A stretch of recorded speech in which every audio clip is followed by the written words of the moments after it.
సమ్మక్క సారక్క సాక్షిగా అబద్ధం ఆడోళ్ళు నేను ఎవరిని చూడలే. ఆ తల్లి జర పవర్ఫుల్ తల్లి. ఆ ఇద్దరు తల్లులు చాలా పవర్ఫుల్. ఆడబోయి ఏమన్నా తెరబింగా చేస్తే అమ్మ మళ్ళా బెత్తం పట్టుకొని కథ పట్టిస్తుంది. మరి ముఖ్యమంత్రి గారికి అది అర్థమైందా, అర్థం కాలేదా, సోయలేదా, పర్ర ఏదో మాట్లాడేసిండు. ఏం మాట్లాడిండో నేను మీకు చెప్తా, దయచేసి ఒకసారి చూడాలని చెప్పి. మేము వచ్చిన 60 రోజుల్లో 25,000 ప్రభుత్వ ఉద్యోగ ఖాళీలను భర్తీ చేసినాం.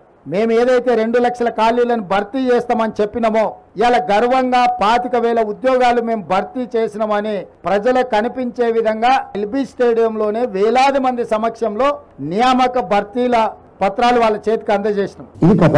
సమ్మక్క సారక్క సాక్షిగా ఈ రకంగా ముఖ్యమంత్రి గారు నయవంచనకు పాల్పడటము న్యాయమా?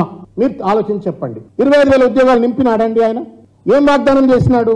ఇది ఎట్లుందంటే మిఠాయి కే దుకాన్ పర్ నానాజీ కా ఫాతిహా అని, నానాజీ మిఠాయి దుకాణం దగ్గర పోయి దుకాణం కొన్నది లేదు, దుకాణం దగ్గర నిలబడి ఫాతిహాలు చదివిస్తూనే ఉన్నాడట. అట్లా ఉంది ముఖ్యమంత్రి గారి ముచ్చట. లేదా అయిపోయిన పెళ్లికి బాజాలు కొట్టినట్టు. మీరు ఏదైతే భర్తీ చేసినామో అని చెప్తా ఉన్నారో 25,000 ఉద్యోగాలు, ఈ ఉద్యోగాల నోటిఫికేషన్లు మీరు వచ్చినప్పుడు వచ్చినాయా లేదా గత ప్రభుత్వం ఇచ్చినాయా? ఇవన్నీ గత నిరుద్యోగులకు, యువకులకు, తెలంగాణ సమాజానికి తెలిసినటువంటి ఒక వేకెన్సీస్ కదా, ఇవి తెలిసినటువంటి ఒక నోటిఫికేషన్ కదా.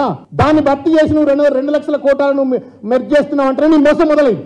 తెలియకలేడు అయితే ఏం చెప్పాలా? బాధ్యత, సోయి, ప్రజల పట్ల, నిరుద్యోగుల పట్ల ప్రేమ ఉంటే ఏం చెప్పాలంటే, నేను 25,000 ఆఫ్ జాబ్స్ గత ప్రభుత్వం మొదలుపెట్టినటువంటి దాన్ని నేను ఇమీడియట్ గా త్వరితగతిన నేను కంప్లీట్ ఇచ్చిన మాట ప్రకారంగా నేను మళ్ళీ 2 లక్షల ఉద్యోగాలకు నేను కొత్త నోటిఫికేషన్లు ఇస్తా అని చెప్పాలా.